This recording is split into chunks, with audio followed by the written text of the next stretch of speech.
Salut tout le monde, bienvenue dans les matchs commentés de Star Wars Unlimited. Alors là on est de retour au Troll Savant pour les Weekly Plays. C'était dimanche matin, dimanche dernier. Voilà, on tape le carton, on joue à Star Wars en buvant un petit café, c'est très sympa.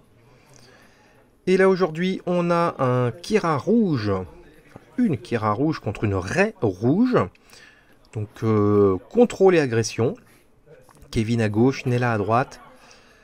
Kevin a une base à Tarkin Town, 25 de dégâts, enfin 25 points de vie. À droite, il y a une base à 30 points de vie.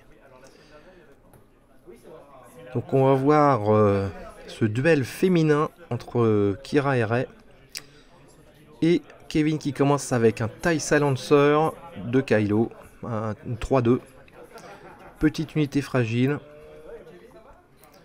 mais qui peut se jouer de sa défausse, il me semble. Quand elle est défaussée de la main, je crois, il peut la rejouer de la défausse, pas quand elle est détruite. Mais c'est quand même pas mal.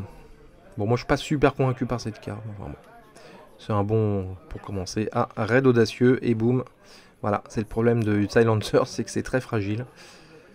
Et il suffit d'une petite carte de dégâts directs pour l'enlever du board. Deuxième tour, donc rien sur le board. Tout a été nettoyé par Rey. Donc je rappelle, un Kira, quand elle se déploie, elle soigne tout le monde et elle met la moitié des dégâts sur toutes les unités du board. Et elle peut mettre une expérience à une unité d'une puissance de 2 ou moins. Et quand elle se déploie, en plus elle soigne quand elle attaque. Donc là on a un Stormtrooper du côté terrestre et un A-Wing du côté spatial. Deux unités pas chères mais ô combien efficaces.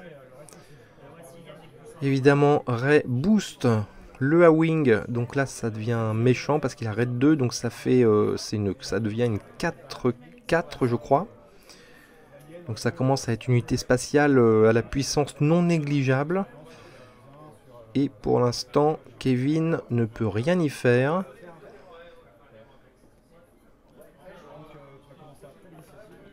Bon, de même en terrestre, hein, Nella peut rien faire, mais bon, le Stormtrooper, il a qu'un point de vie. Et il tape un peu moins fort. Je vois un mettre au tapis là dans la main de Kevin, et il hésite pour ses ressources. Mais je pense que ça pourrait être la solution pour se débarrasser de ce A-Wing rapidement avant qu'il fasse trop de dégâts à la base. À celui-là, s'il reste plusieurs tours, ça va pas être bon du tout.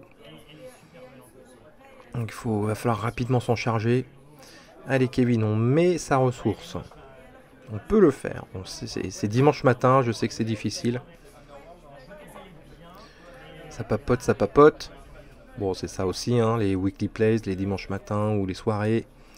Ça sert aussi à discuter avec les joueurs de la commu. Et voilà, une mettre au tapis pour 4.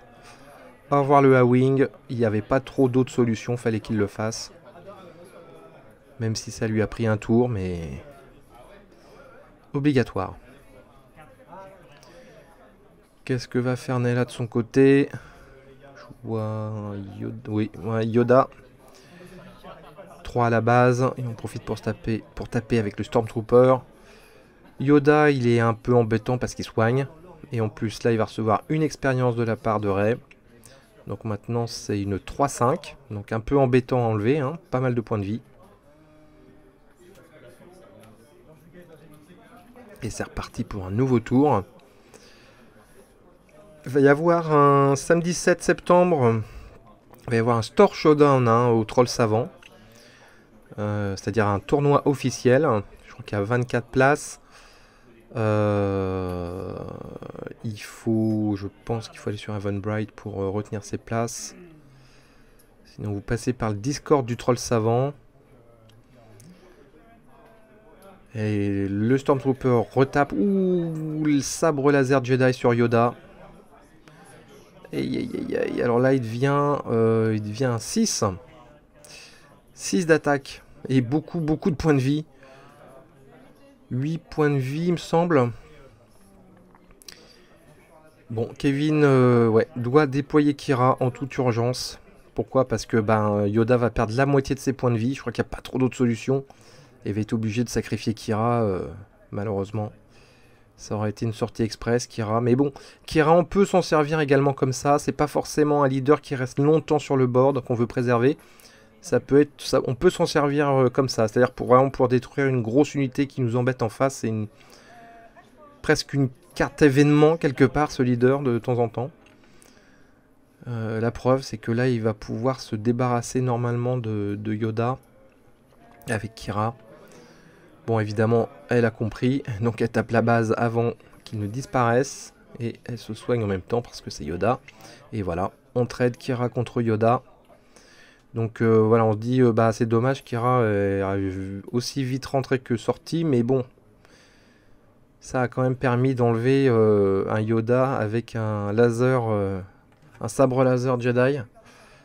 Donc ça prouve vraiment la puissance de ce leader quand même. Hein. Un petit R2 avec la ressource qui reste.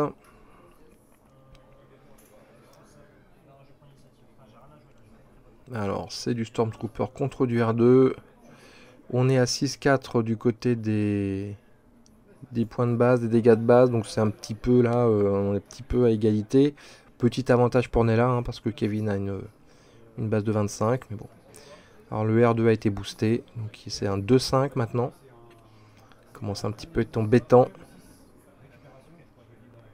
Et c'est un nouveau tour. Et on tape. Ça fait 3 fois hein, qu'il tape avec son Stormtrooper, Kevin. Je pense que Nella devrait s'en occuper à un moment donné quand même. Parce que mine de rien, ça tape. Protecteur du village, petite sentinelle de 2-2, mais qui a le gros avantage d'avoir un bouclier. Donc c'est une bonne unité au final. Un gros Kylo Ren entre en scène. Grosse unité, carte légendaire. Et Nella en profite pour déployer Rey. Donc Rey, quand elle est déployée, quand elle attaque, elle peut mettre une expérience, y compris elle-même. Évidemment, c'est ce qu'elle fait en premier à sa première attaque. Parce qu'après, elle ne peut plus parce qu'elle ne peut mettre que des expériences à des unités de puissance 2 ou moins. Donc après, elle passe à 3 de puissance, donc elle peut plus se mettre une expérience. Et en plus, elle soigne de 3. Donc voilà. Elle attaque la base à 3 et elle se soigne de 3. Donc c'est vraiment un leader aussi très puissant. Ah ça y est. Enfin, je pense que vraiment il était temps d'enlever ce Stormtrooper là. Parce que là, mine de rien, il a fait 9 points dans la base de Nella depuis le début. Il a tapé 3 fois. Il se faisait discret. Kevin il voulait que Nella l'oublie, mais... Ouais. Mais bon, ça a réussi pendant 3 tours, mais là... Ça marche plus. On s'en débarrasse. Alors, donc Kylo, là, il est face à une sentinelle, shieldée en plus. Donne libre cours, attaque colère, carte événement, très bien joué. Très très bien joué. Alors ça met un dégât sur une unité, donc ça fait sauter le shield. Et l'unité en question, qui a reçu le dégât, est obligée, lors de son tour, d'attaquer une unité ennemie. Donc ça veut dire que la sentinelle est obligée d'attaquer Kylo Ren. Ce qui fait qu'elle... Voilà, elle s'en va. C'était très bien joué. Très bien joué parce qu'en une seule carte, il a débarrassé le shield et il a débarrassé la sentinelle. Et là, ça lui permet de taper avec Kylo Ren. Et en plus, ça fait quasiment sauter un tour à Nella parce que Nella, elle est obligée d'attaquer avec cette unité. Donc, elle n'a pas trop le choix de son tour. Bien joué. Ouh, la réplique est cinglante. Un Luke Skywalker. Bon, bah d'accord. Puisque Kevin a tué une unité de Nella, et ben quand Skywalker arrive, il met -6 à une unité de Kevin. Et Kylo, il lui restait 4 de vie. Donc au revoir Kylo. Et là, Kevin se retrouve à poil face à Luke Skywalker, Rey qui est intact, et un petit R2 qui tape à 2. Donc là, c'est un peu flippant pour Kevin. Et je vois dans sa main, il n'a pas des solutions de ouf. Parce que le Crate Dragon, évidemment, c'est une superbe unité, mais il n'a pas assez de sous pour l'instant. Alors est-ce qu'il devrait aller en spatial en mettant le First Light? C'est pas optimum, mais bon. Alors, il fait un Force Choke. Étranglement de la force. Il va mettre 5 dégâts à une unité. Le problème, c'est que là, il ne tue pas Luke, il ne tue pas Rey. Alors, il pourrait se débarrasser du R2, mais est-ce que ça vaut le coup? Est-ce qu'il vaut mieux pas entamer une Rey ou Luke pour s'en occuper le tour d'après? C'est un peu le dilemme. Bon, il a choisi Luke. Et Rey tape évidemment et se soigne.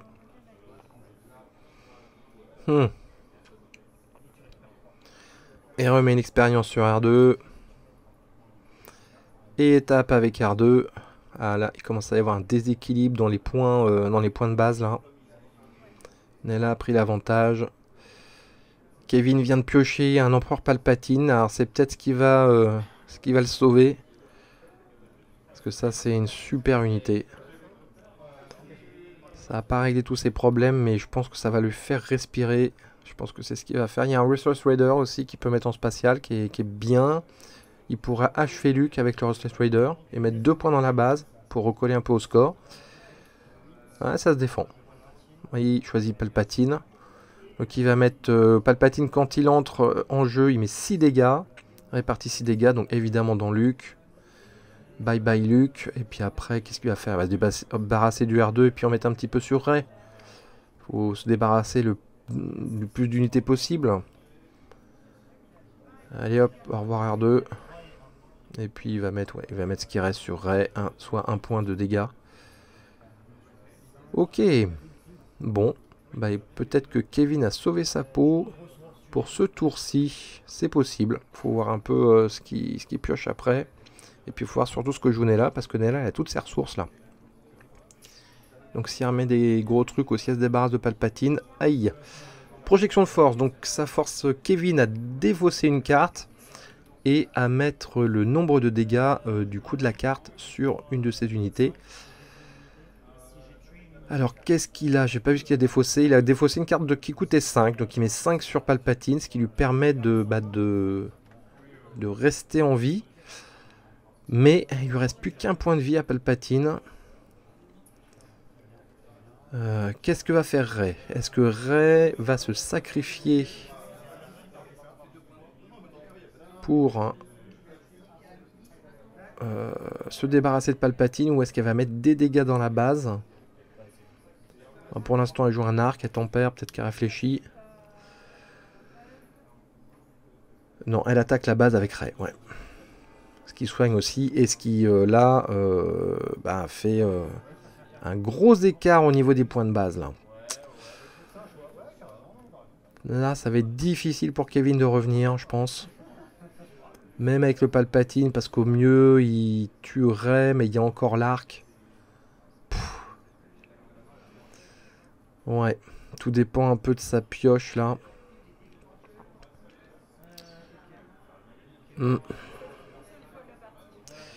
Un Kylo et un Moti. Alors Moti ça sert à rien du tout. Ça pourrait servir s'il se fait tuer, piquer. Ouais, bon. Palpate contre Rey. Ok. Je pense qu'il réfléchit un petit peu. Ouais, il va jouer Kylo. Hein. Il va jouer Kylo Ren. Parce que là, Amiral Moti, je sais pas comment. Alors, Amiral Moti, quand il quitte le jeu, on peut redresser un impérial. Mais Kylo, il est pas impérial, il est Nouvel Ordre. Je pense.